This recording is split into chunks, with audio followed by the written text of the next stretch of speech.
I think you guys wrote a wonderful article in Journal of Financial Planning. I wanted to discuss some of the major points of it. Can you take me through? You have this example where it says if you delay from 62 to 63, it's 1+ years in longevity increase, and all the way up to 10+ years in longevity increase. Yep. Can you guys take me through that and tell me why and how and the background of that? Yeah, let me start with what the 4% rule, because we built this study around the 4% rule. What we did is here's the 4% rule. If you take out, a new retiree takes out 4% of the portfolio the first year. Inflation adjusted amount each year thereafter. After 30 years, you still won't run out of money, even if it's a poor return. Right. So remember, it's built on a poor return, even in a lousy return environment. So what we did is we said, we want to build it around this literature, but we want to add two things: Social Security and taxation.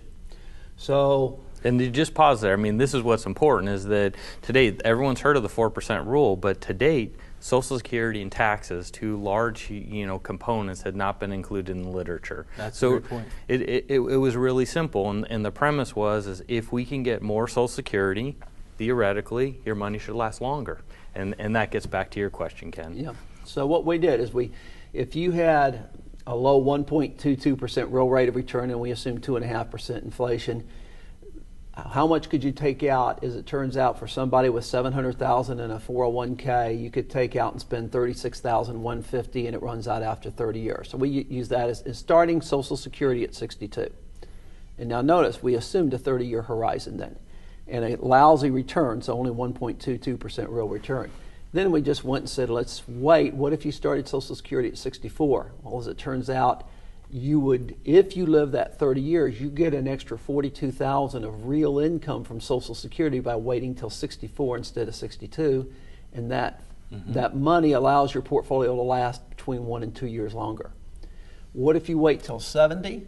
You get an extra $157,000 in real benefits in Social Security by waiting till 70 instead of 62, and it's like having an extra $157,000 in your financial portfolio. That portfolio is going to last a lot longer at the same spending level, in this case more than 10 years. So it becomes a rhetorical question. So is it worth it to get the more money out of Social Security by drawing down on your portfolio over time? And that's what we've shown here. Is that it does make sense. It definitely makes sense.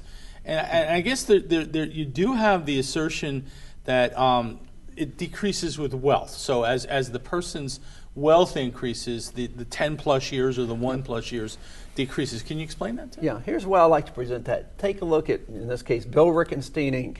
I've got my Social Security and my financial portfolio. That's where I'm going to pull resources from for retirement. If I don't have a lot of financial wealth, and Social Security is a big chunk of that. And Social Security, again, if you're going to live past average life expectancy, in this case 30 years, it really pays to delay. How much additional longevity can you get, since Social Security is a major part of that of your financial resources? It's going to make it last a lot longer.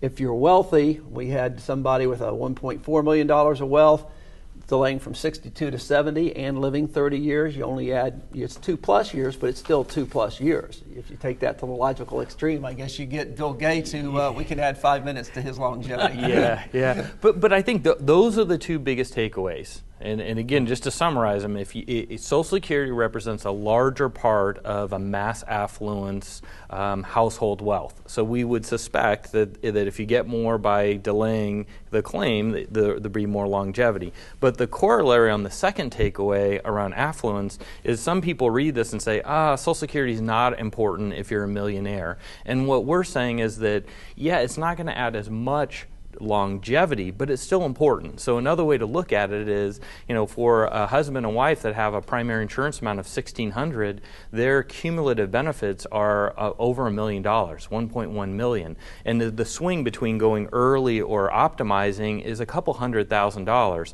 So what I don't want people to do is look at our table and say, hey, I'm getting less longevity, Social Security is not as important to me. It's just the ratio of Social Security to affluence isn't as much. It's but still longevity important. protection, whether you're rich or poor. Yeah. But is there a point at which you'd be better off? I mean, at this point, I'm very comfortable saying the default position should be to delay. But is there a point where you wouldn't go to that default position? Yeah, because remember, we were assuming a 30-year period. Here's a nice takeaway. It's lesson 1 in our book, but what it comes down to is, let's take a single person first. If you live to 80, whether you begin at 62, Social Security 62, 63, 64, any age through 70, it's roughly a break even. So think of that 80 as roughly a break even. So if you were confident you weren't going to live till 80, then I'd say go ahead and start early. And there was actually a gentleman we worked with here recently who was exactly in that position, and we said he was earning a lot of money, just getting ready to turn 66. He would have lost it all to the earnings test if he started before.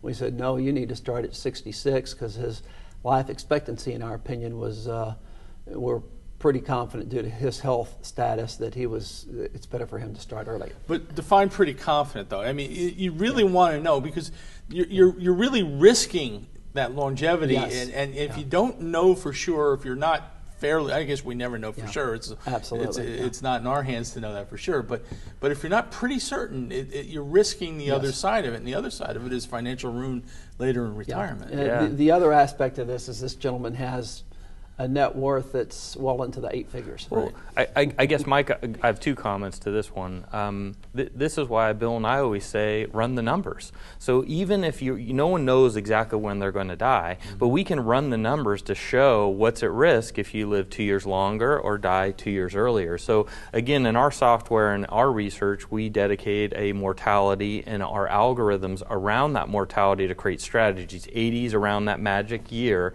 But again, what we're telling practitioners is run your numbers. Right. But there is one other element.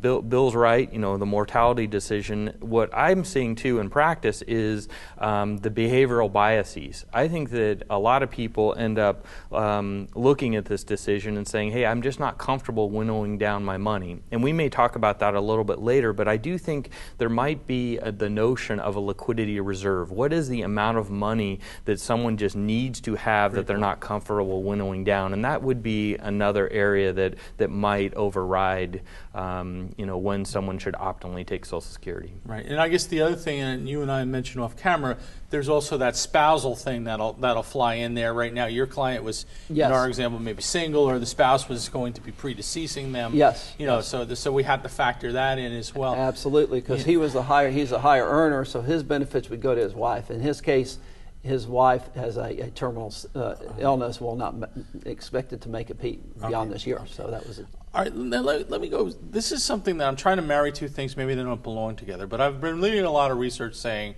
that if I have negative returns early in the portfolio in the first 10 years, it can really kill my retirement. It really has. It's basically we want to.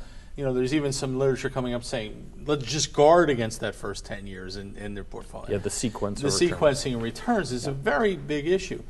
But what you're saying is essentially this is going to be a negative sequenced return. In other words, I'm going to be taking more. I'm liquidating my 401k.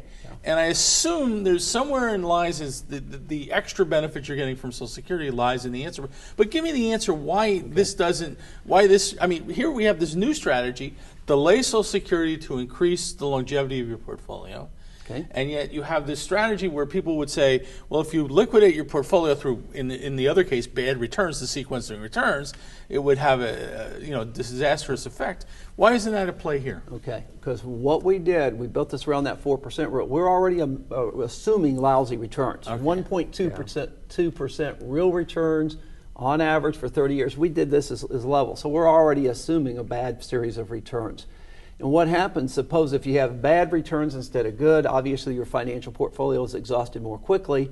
But what happens, every year you delay Social Security from full retirement age to 70, you get an additional 8%. Whether returns in that period were good or bad, the increase in your Social Security benefit is the same. So that is not affected by market returns. Okay, so that's really the magic in here, and that's really what's going on. Now, in the article, you guys have stipulated some lessons from the article, and maybe some good takeaway points to end on. So why don't we review those takeaway points and maybe a little explanation behind them. Okay, number 1, you can extend the longevity, assuming you live beyond average life expectancy. It pays to delay whether you're Bill Gates or whether you're a pauper. And it's significant, and that what we're showing is, 1 to 2 years for a lot of people are overjoyed, but we're talking about 2 to over 10 years for someone with affluence, down to 200,000. And I think that's the biggest takeaway, for someone with a net worth between 200 to 700,000, they should consider delaying. This is the biggest decision they can. This is their best opportunity to protect against longevity risk. Sure. Now, it's going to require, by the way, one of the things, they're going to have to draw down their financial portfolio those first 8 years. That's okay. There's a kind of a bias against that. It's worth it. Because you're increasing those Social Security benefits that you can't outlive no matter how long you live. Obviously, the higher the wealth, the lower the additional longevity. One of the other aspects is that, remember the 4% rule ignores taxes. Yeah. You have an extra $1,000 of income or of wealth, you can't take out 4% of that's $40 a year. You're not going to be able to spend $40 more. Spending requires after-tax dollars. Sure. Okay, so that's pre-tax dollars you're pulling out. You're not going to be able to spend $40 more. So that's one of the aspects. But Ken, what the takeaway is on the taxes is between the 200 to 600,000, essentially a level of wealth in our article is that there's a hump in the tax code, is typically referred as the tax torpedo, is that ultimately as you're taking out those 401k or tax deferred dollars, the percentage of Social Security that's taxed jumps up. So the effective tax bracket, you can go from 25% up to the 46%, sure. Based on that level. Yeah. So the impact is greatest for someone in that range of wealth. No, that's very true. That's very true. I like one of your lessons was to think about it as two fountains to drink from. One is my portfolio fountain, and the other is the Social Security fountain, and making the right balance between those two. Any other lessons that we can take away? Yeah, if suppose somebody said, well, I'm not worried about living beyond 30 years, but I still want to just maximize the most I can over an X period of life. Well, if that X period is over again, well beyond 80, it pays to delay, so you could actually spend more by beginning at 70 than you can if you begin Social Security at 62 and still have the portfolio last 25 years or 30 years, whatever you're planning for. And it's just a matter of remember that break even for Social Security is about age 80, and if you're going to live beyond that, it pays to delay. Yeah, and my added comment is just the really simple lesson that you alluded to. It's back to run your numbers. I mean, the difference between a good and bad strategy can be hundreds of thousands of dollars, and how it impacts an individual. Even though we made some gross assumptions around singles, it can be amplified. But again, with taxes and people having multiple accounts, you really just need to look at the interplay of all of this. And the takeaway is it could be a really big number. It doesn't matter if you're even rich. We're talking about a lot of money. I wouldn't want to pass up 200,000 if I'm wealthy. Yes, very good. Thank you so much, guys. Appreciate it. Pleasure. This video was made possible by the New York Life Center for Retirement Income.